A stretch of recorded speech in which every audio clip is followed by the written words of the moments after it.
So blood products. We've been talking about white blood cells, RBCs, we talked about platelets, and we talked about the coag cascade, we talked about fibrinogen, we talked about all those things. So now we're talking about how to give blood, right? The parts and all those parts, and we talked about antibodies and antigens and all this other fun stuff with hematology. So now we're going to finish it out with, who can get what kind of blood? What are the complications if you don't check, like the blood type, for instance? What are the complications if you give too much blood? What happens if you give what happens if you have like a viral infection or a bacterial infection that might occur, or you have the worst case scenario, like a trolley of some sort. Well, I guess death is probably high on the list too, but you got trolley, or you got taco, you get all these different complications that can occur just from giving blood, right? So our transfusion target is what? Usually less than 7, right? So transfusion less than 7 is usually our goal, right? For PRBCs at least. So here we go, right here, less than 7. But we can also transfuse, our FFP up at the top, right? It's blue because it's fresh frozen plasma. We got platelets that we can transfuse as well. So we have different targets for them, and we have to make sure that it is safe to give, right? Infections are a risk factor for infusions, but we also have a lot more complications that can happen with a PRBC transfusion. So that's usually the one we focus on a lot. So what are the types? So PRBCs, FFP, and platelets. So if you look at the H&H, or the hematocrit here, you can see that we have, a good portion of it is our plasma. And in that plasma, you have a lot of good stuff. You have proteins, you have coag factors, and that's really what we're worried about when we're transfusing. Coag factors, and one more thing would be proteins such as albumin. Albumin is a derivative of FFP. Does it cause like transfusion reactions? No. Does it cause like swelling of, does it cause vascular overload? It could. So we talk about that, and yes, it can expand volume, but really it's for increasing oncotic pressure, right? As we learned with when we talk about liver and portal hypertension and ascites and all those other fun things, right? And it's not for blood pressure, as we mentioned in fluids, and that it's not it does raise your blood pressure, but it's no better than saline or LR or isonic crystalloids. So that's, as far as cost is concerned, it's much more expensive, and there's no benefit to do it over the other guys. So we'll just give regular crystalloids if we have to. Other things that are important here in the FFP would be, or the plasma, because it's fresh frozen plasma, is pure coagulation factors, right? Such as like factor 8 or factor 7 or factor 9. So we have hemophilias that need those specific factors. But if we want the whole thing, we want fibrinogen, we want factor 7, 8, 9, all the things, we give a prothrombin complex concentrate.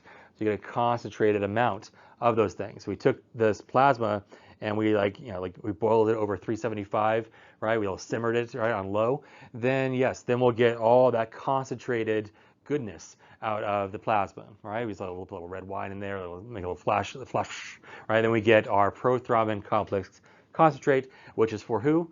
For patients that need prothrombin complex. That's a good answer. It's for patients that are at risk for what?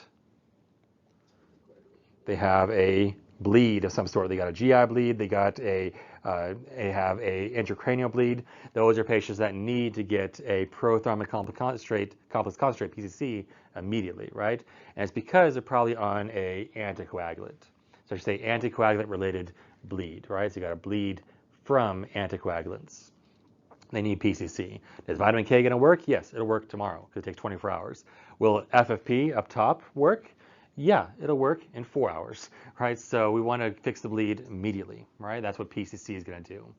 If we need to give like fibrinogen directly, that's where we're going to be giving our cryo, all right? So cryo is going to have a lot of good stuff in it as well. Very specific bleeding, especially if someone has DIC or they have liver disease, right? That's where fibrinogen would be a great option. All right, so going back to what else we have. We have platelets. So this little buffy coat right down there, right? Little platelets, right? We transfuse those guys for less than 50K. What about 20K? What about 10K? It's really the bleeding that counts. If someone's bleeding and the platelets are low, you transfuse platelets. And what is low?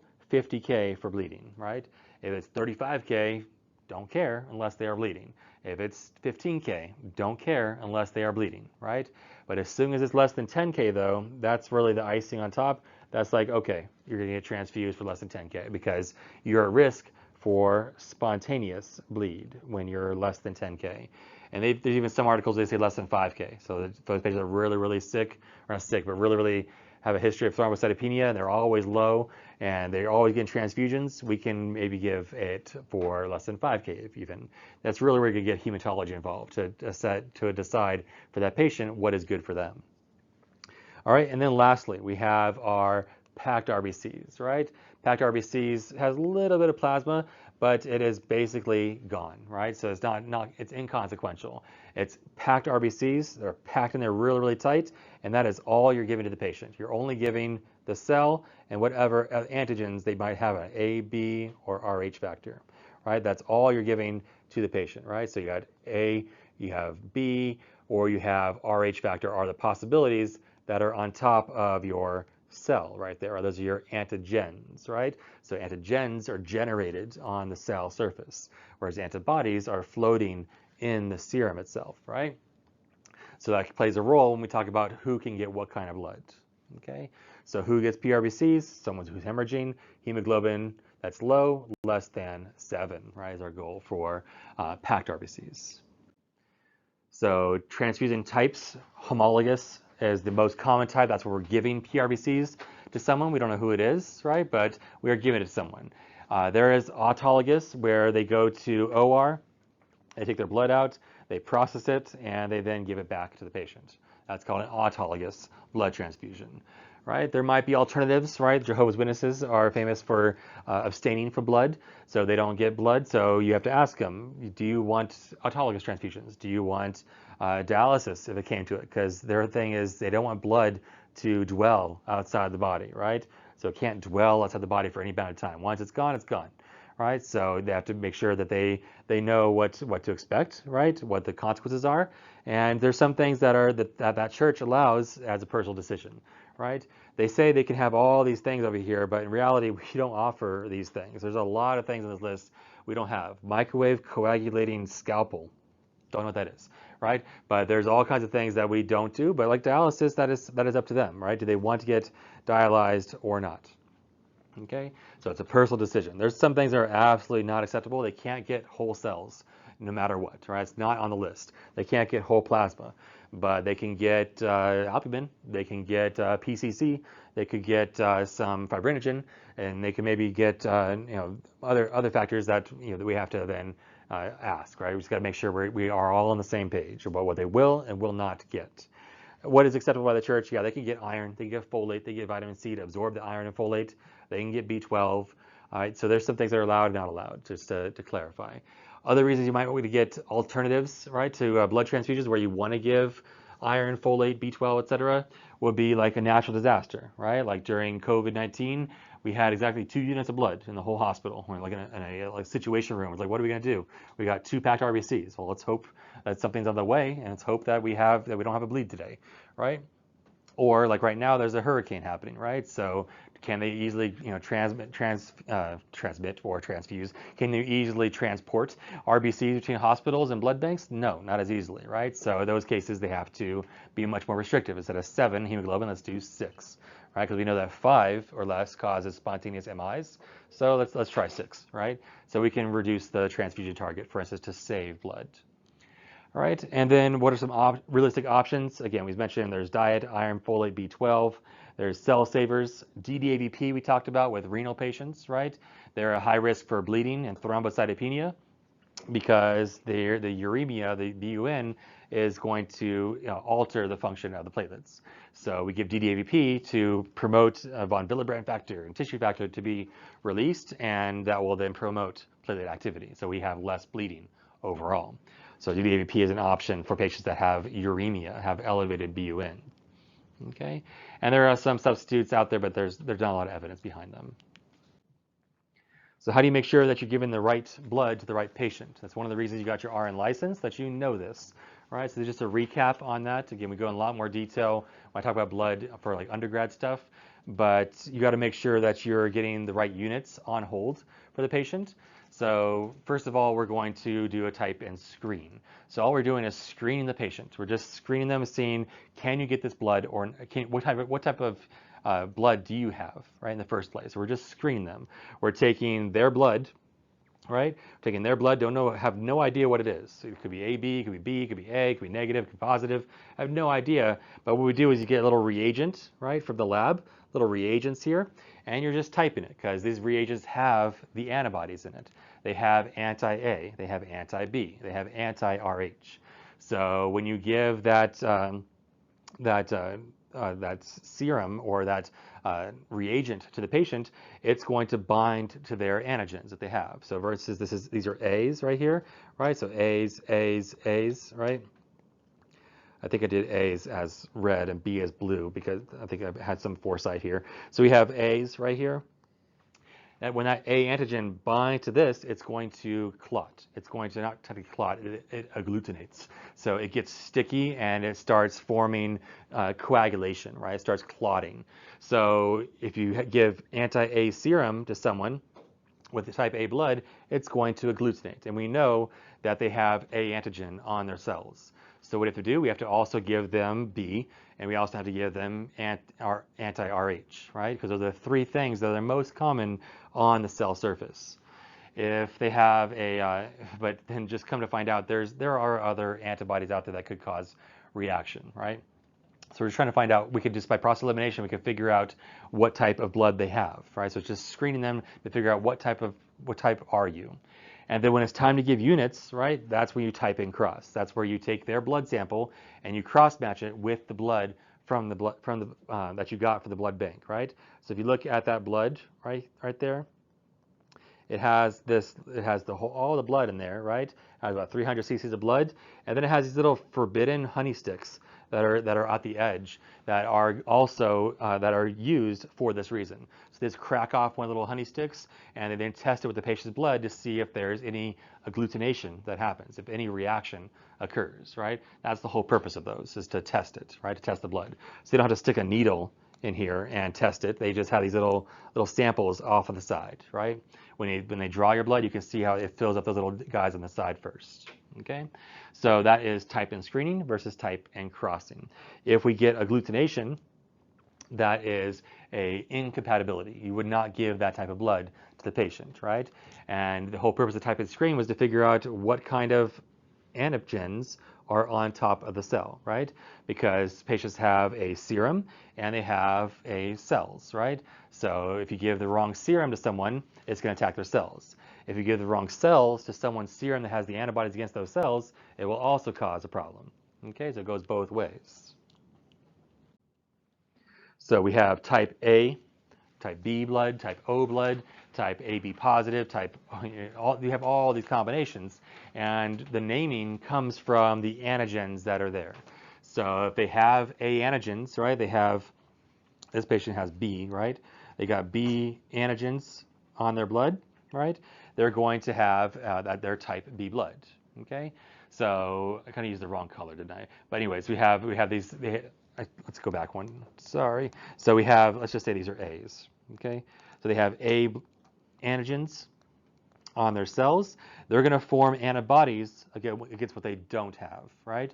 So that's what you develop in the first 6 months of life. You start forming antibodies, and you form antibodies what you don't have when it comes to blood, okay? So they're going to form anti-B, okay? Because they don't have B, right? So that's what they are forming over here. They're forming anti-B. So if you gave this patient B blood, they're going to immediately attack it, right? If they are type A. Type A blood is saying that you got A antigens on your cell surface. So please don't give this person type B blood, because we know that type A blood forms antibodies what it doesn't have, and what it doesn't have is B, right? Now another wrinkle in that is this negative and positive business. That is another piece, that is the RH factor, okay? So you have A and B, but you also have a little RH factor that's also on there. So there's 3 possible common antigens that are on the cells, right? So that's the idea behind the antigens, right? You either are A, AB, B, or A positive as well, right? So you can have nothing on your cells except for RH, right? So you could have a cell that is just little RH on it. That is no A, no B, but yes, RH. So what is that? That is O for nothing, positive. So it's positive for RH and nothing for nothing else.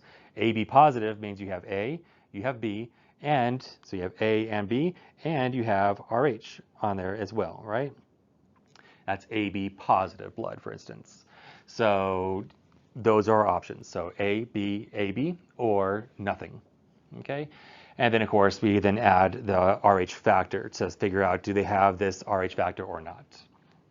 Okay, and again, you form what you don't have. So if you are RH negative, that means you're A negative, B negative, AB negative. You're going to form antibodies, what you don't have, right? You should form anti-RH. But come to find out, not everybody does. So we don't want to risk it, right? We're not going to give someone B positive blood to someone who's B negative because the B negative person could have anti-RH.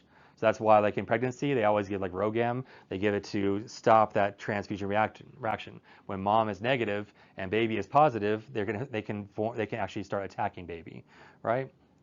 So that's the idea behind it. You give RhoGAM to kind of confuse the system. All right, so again, you form antibodies against what you don't have. So if you have B antigens, what antibodies are you going to form? You have type B blood. What antigens will you form? Anti-A. So type B blood gets anti-A, right? So that if you have type A blood, you form anti-B. And then we have the other wrinkle with the positive or negative, right? If they're B positive, what antibodies will they form?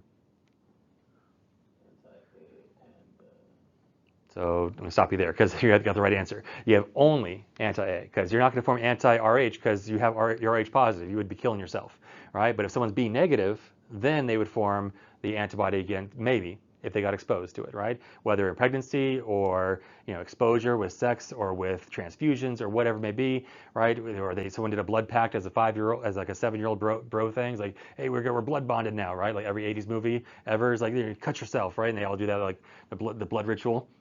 So yes, you could get exposed to positive blood if you were negative at that point and form the anti-RH. So you don't get, so in the future, you would then attack RH factor. All right, so if you give the wrong blood to someone, that's going to cause a hemolytic transfusion reaction. It's extremely rare, and it's a clerical error. There's actually no excuse for it. You can't argue that in court and say, oh, this happened, that happened. It's because of a clerical error. Someone made a mistake. That's why you're here, and you know who has what kind of antibodies and who has what kind of antigens and what they can and can't get. So this master table here tells us what PRBCs people can get. And remember, you are giving cells to a patient. You would think, like, if I'm giving type A blood to someone who is O negative, right? Type A blood has what in it? It has A antigens, and it has anti-B in it. Okay? If I give anti-B to someone who is who's O, right? If I give someone type A blood to this O person, or what's going to happen? Shouldn't they be attacking it? Yes, they would. That's what would happen, right? But what about vice versa? What if I give type O blood to someone who has A antigen? Doesn't remember you form what you don't have? You form anti-A and anti-B, all right? And if I give that blood to type A, I thought O negative was a universal donor. What the heck? Why is it a universal donor if it has anti against everything? O negative means it has anti-RH, possibly, has anti-A for sure, and has anti-B for sure. So how is that compatible with every single blood type ever? Well, because I'm not giving this. All I'm giving is the cells, and the cells have nothing on it. Can I go vice versa? No. O negative is SOL. They don't. The only blood that O negative blood people can get is O negative, right? So O negative is a universal donor, but it can only receive O negative. You can't give O positive to them because O positive is going to be given to that O negative person, and O negative person could have anti-RH. We don't know. They could be attacking it. Okay. So that's the idea with PRBCs, right? It can O blood can only receive O blood. Okay, and then this is simplified, or it's not going to give you the positive negatives. Otherwise, it's going to be double the size, right? So you just got to remember with PRBCs, you're giving the cells. So you got to think of these cells are going to this patient. What kind of plasma does this patient have? Does this patient have anti-A? Then I can't give anything with an A on it. What has an A on it? AB does and A does, right? So if they have anti-A, right, that means they were type what blood? They were type B blood if they had anti-A. Okay, so then they can't get A blood and they can't get AB blood. Can they get O blood? Yes, because O blood has O on it. It has nothing on it. Okay, so that's the idea behind transfusion of PRBCs. You're making sure that the cells in the bag that you're hanging right now are not going to be agglutinated by this patient's serum. So you have to know what kind of serum the patient has. So the patient has type AB blood, AB positive blood. What's in their serum? What kind of antibodies in their serum? They have type AB positive blood. They only have the antigen. They only have nothing, right? So they have A, they have B, and they have RH on their cells, but they don't have any antibodies. So AB positive blood is the universal recipient. They can take any kind of blood anybody has because they're not going to form any kind of reaction against it. Okay, so those are the guys in the movies that get a blood transfusion from their friend next to them, right? They had AB positive blood. That must be what happened, right? So FFP, switching gears to FFP. So FFP is where you are giving plasma to someone, plasma that has antibodies in it. So you cannot give antibodies in the bag to someone that has the antigen in their system, right? So if they are type A, that means they have A antigens on their cells, right? Because that's how typing works. And then what FFP can they get? Nothing that has anti-A, right? So what does not have anti-A? O has anti-A for sure, right? So you can't give type O plasma to someone because O plasma has anti-A. So AB, can you give AB to someone who has type A blood? Or sorry, so can you give FFP that's type AB to someone who has type A blood? Yes, because type AB blood does not have anti-A, right? Type A does not have anti-A because it's type A, right? So you can see for type A blood, who can get it for FFPs? Only A and AB, right? You have to think of the plasma that I'm infusing into this patient. This plasma has antibodies in it, and what I know is because FFP will say, hey, I'm type AB, right? That's perfect, right? So actually type AB positive is the universal donor of FFP, okay? And then platelets, or cryoprecipitate, or albumin. But let's go back to platelets. What can you give platelets to? Who can you give platelets to? Doesn't care. It doesn't matter, actually, because platelets have no antigens on them. So you can give them to anybody, right? Platelets are already universal. So type A can go to type B can go to type A, O can go this way, it goes back and forth. There is no antigens on platelets. Remember, what are they? They are just crusties from megakaryocytes, okay? They're just shedding, so they don't have antigens on them, okay? So what is an antigen, right? Antigens can get attacked by antibodies. Right, so this guy was a missionary, and he wanted to spread the word to everybody. He went to the Sentinelese Indians in India who haven't been touched by civilization in like 75 years.